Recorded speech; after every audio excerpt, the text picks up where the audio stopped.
So the real question is, what's the reason behind all of this distrust in the media?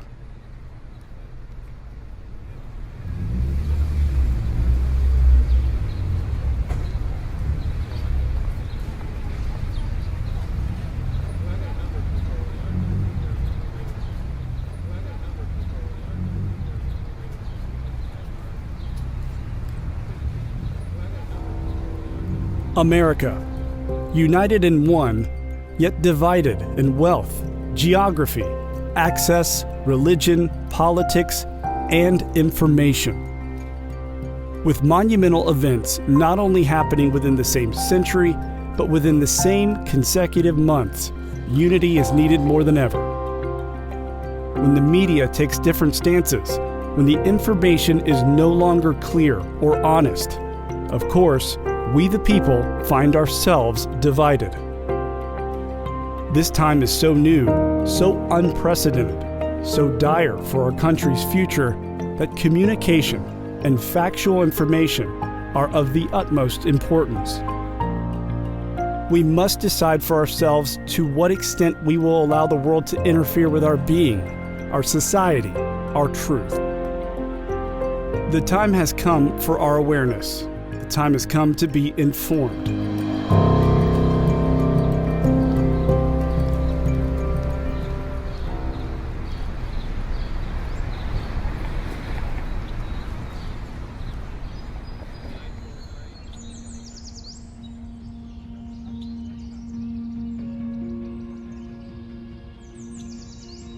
My name is Brooks Castor. I turned 18 a couple weeks ago, and I'm going to be a first-time voter this year.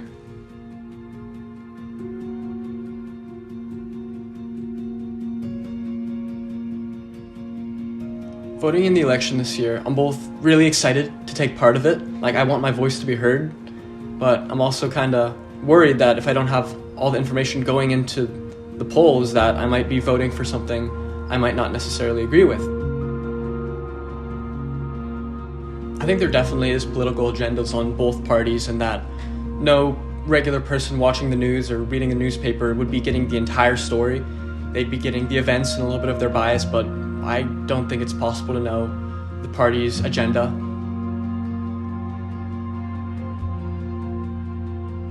I've actually stopped watching the news on TV because I feel like no matter what side I go to, I'm just going to be lied to. So I've taken it into my own hands to go online, research articles and issues on my own terms to formulate my own opinions.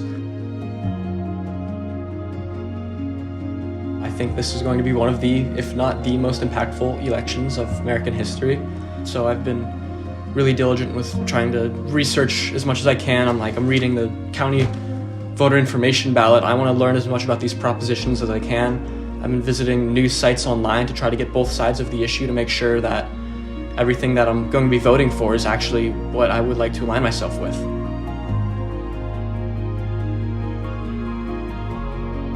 It's your job as a voter, if you want to be properly informed, to look at all these different sources. Don't accept one side of the story as the truth.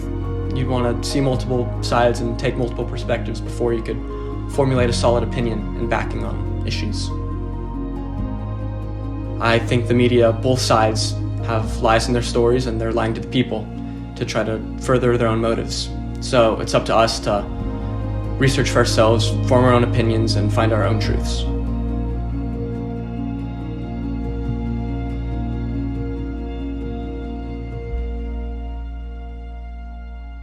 But people didn't always have this attitude toward the media.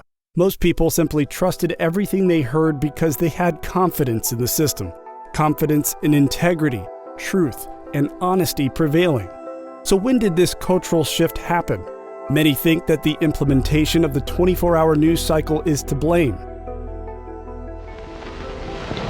Today, January 14th, 1952, 7 a.m. Back in the 1950s, there was just one 30-minute news channel on in the evening. From Radio City, New York. We are in touch with the world. Then, in the 1980s, CNN became the first cable news channel to broadcast 24 hours every day. Good evening, I'm David Walker. And I'm Lois Hart. Now here's the news. President Carter has arrived. That was sort of the heyday of local anchors. There were no other options for watching TV, and so we had huge ratings. The notion then was, can we actually fill 24 hours a day with news? Out of 10 stories, you can have one or two that is, of vital interest and importance. The rest of them are just fun to watch and amusing. There's a fine line between journalism and commercialism. It seems like they're turning more into an entertainment industry than an informational one.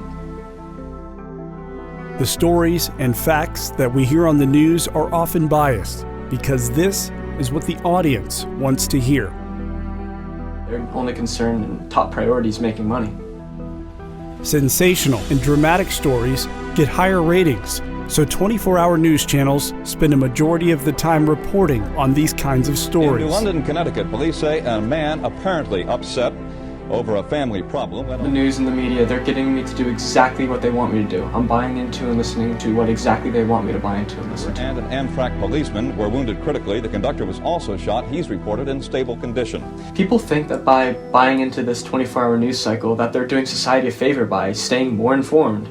But in reality, they're just adding to the problem. Upon one's convictions while others wait, to create a positive force. I had become a victim to this sort of informational warfare, and the media was able to keep me sucked in because of how they strategically designed their information. For the cable industry, whose pioneering spirit caused this great step forward in communication. It was controlling my life at that point. But how is the media able to control the way we view events and the way we think about real-world issues? How are they keeping us sucked in? It all starts with the brain. There's a lot of things that happened before our time. So our brain has gone through several iterations to process the information in different eras throughout history. Televisions used to be maybe one per house when they first started coming out. Very few people had them. They're big, they're bulky, they're not easy to use. People thought that with all the independent news we would get from cable stations, we would be better off as a people. But we have a tendency to want to support the viewpoint that we come with. We're not always very open about looking at another side. There are more than two sides to a story. There are multiple sides. Because of this, we need to make a conservative effort to dig for verifiable facts and logical viewpoints. News stations, movies, newspapers, web stories, but they've all framed in the desired concept of the creator. We tend to go with that as fact. With perceptions of bias so pervasive, it's perhaps not surprising that 44% of Americans say they can't think of a news source that reports the news objectively. Your generation has too much given up on books. Books are usually well documented. They have source notes. Many websites give no background where the information comes from. The web sources are designed for short attention span. Your generation is becoming known for this if they have a short attention span. Thinking about with teens, especially thinking about your frontal lobe is not developed. That's your area for judgment and taking care of abstract thinking. Americans estimate 44% of the news that they see on TV, read in newspapers, or heard on the radio is inaccurate. They also believe that 64% of the news they see on social media is inaccurate. Our media today is very rich in information, but is also addictive, it's distracting, and it's often not a good influence. There's just some bad stuff out there. And it has not gotten any easier because there are many, many more messages out there today than there used to be when I grew up. If there are more than two sides to every story, then why do we often only hear one side at a time? Our Blaine Tollison has been checking out the results. Blaine Tollison, Channel 9. Hello, I'm Blaine Tollison, and here at WSOC, we remain committed to bringing you all of the local details around the coronavirus. You know, you have to really kind of go back in time to see how this all started. You have a lot of forces at play that are pushing these networks to cover stories in the way that they cover them. And that I can see from my level. A certain group of people tend to go to them expecting the story to be covered that way. And what that creates is sort of a fan base, really. Even the advertising starts to be geared toward that demographic. Before you know it, you have basically an entire news organization that's dependent upon that base of viewers. It is a money-making business. There are facts that are shared more than other facts. It is still, at the end of the day, it's still a story. There's still a story to be told. But everything has become so political. You know, if you decide to go a certain direction with a story, you end up going down a bumpy road of political back and forth. Every single word starts to become an argument. It doesn't surprise me that many people don't trust the media. There's so much of it out there that it's kind of hard to find, you know, answers. You really can't look at it all through just one lens and one scope and think that it's all being geared toward one objective. You have to look at sources that don't always adhere to how you want things to be, because there's a whole world of people out there who, you know, you're not going to understand that by building a bunch of things around you that are like you.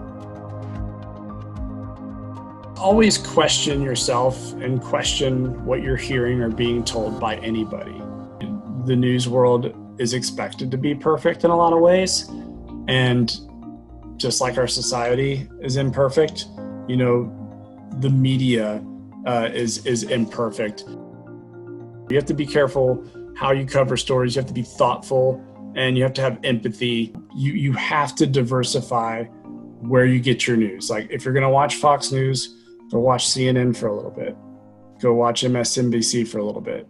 And you'll hear them talk about the same story in different ways, and the truth is always in the middle.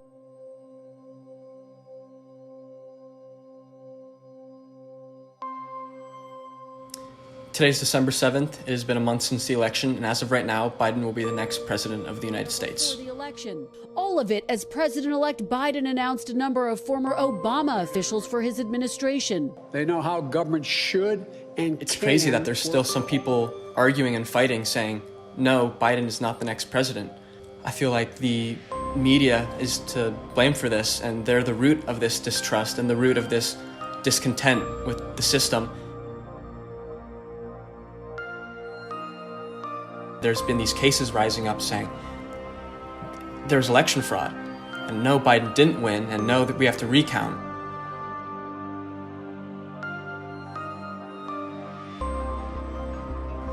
I cast my vote, I drove it to the polls, I turned it in, I put it in the mailbox, I got my sticker.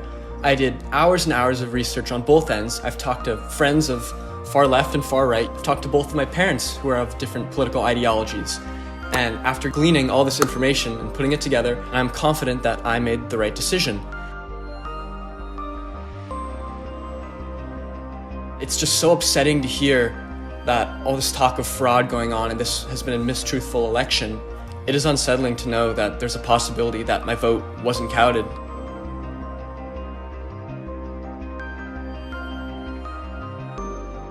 Going forward for future elections, people aren't going to be able to trust the system. I, for one, don't trust this election.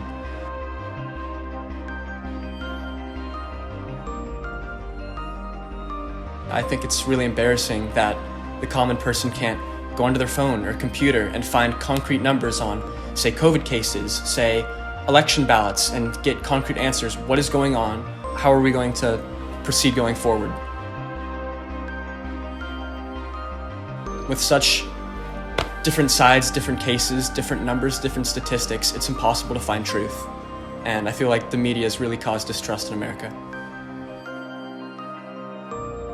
It's up to the system, people working in the government, to reconvince the American people that there is still a truth, both with the election, both with the president and COVID cases, that there is a truth we could grasp onto. There is concrete numbers, concrete evidence, concrete facts that we could latch onto to give us hope that despite this crazy year, everything will still be okay.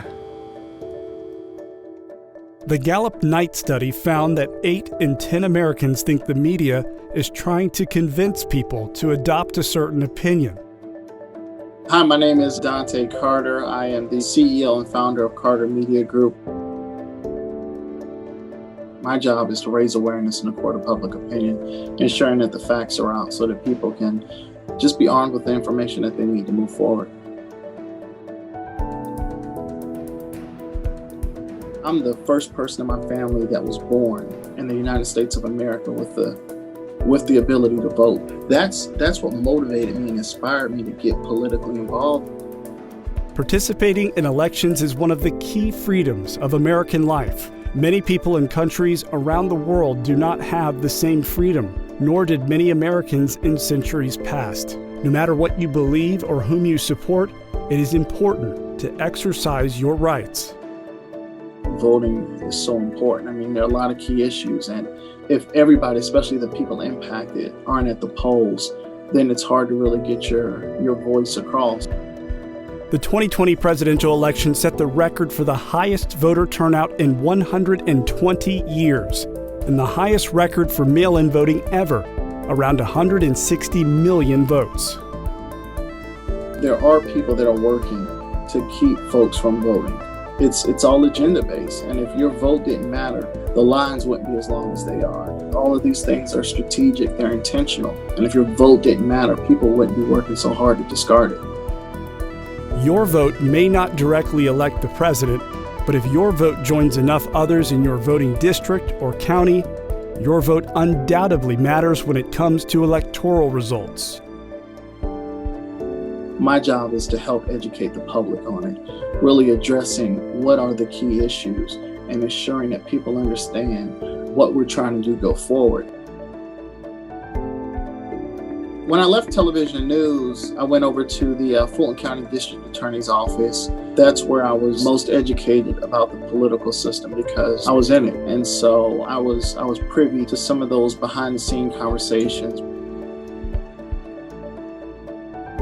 Politicians abuse power, but that story doesn't relate to people. If people don't feel some type of emotion from it, then how's that story going to connect?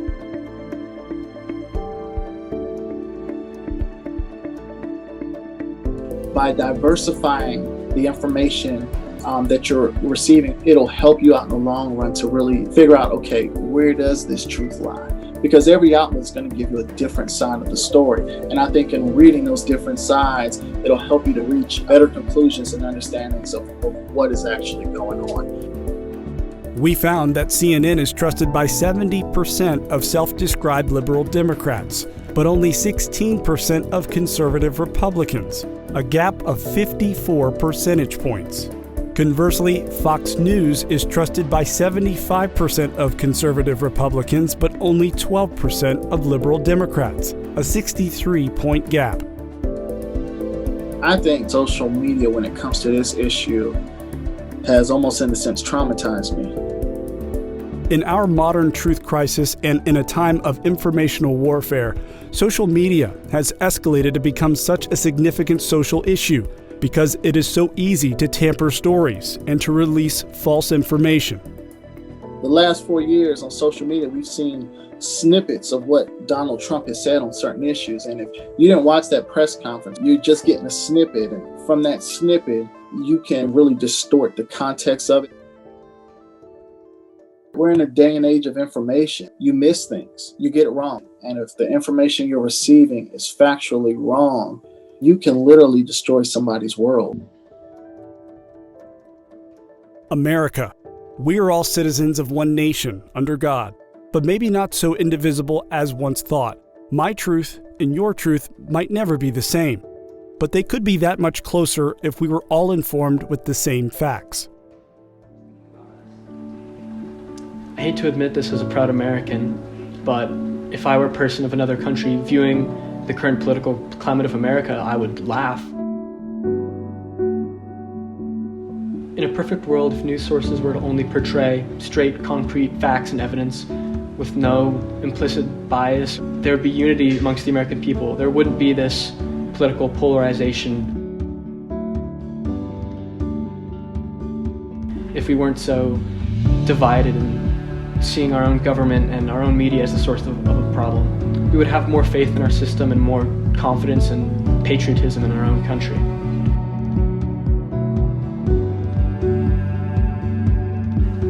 I'm okay with knowing that TV channels and news anchors are biased, because I know there are more than enough news sources to be able to encapsulate an entire story.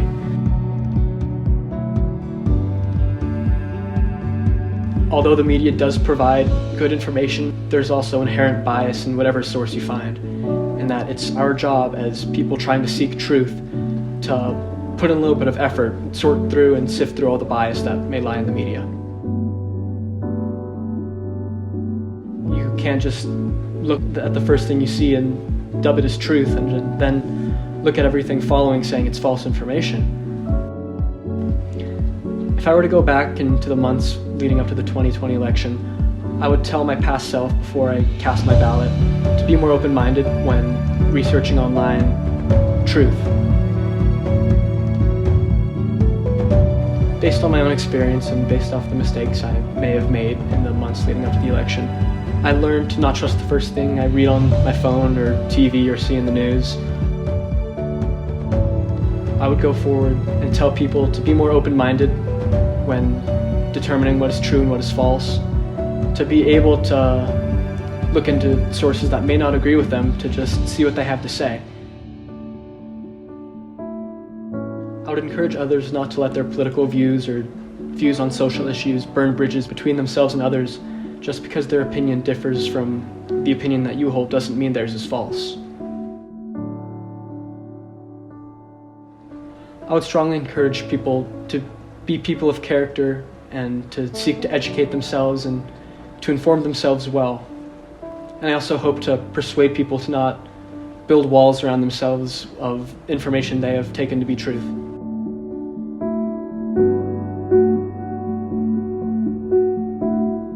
So what do you know about truth? How do you know about truth? And what are you going to do about truth? We are a society that has been misinformed, but with unity, we can be transformed by truth.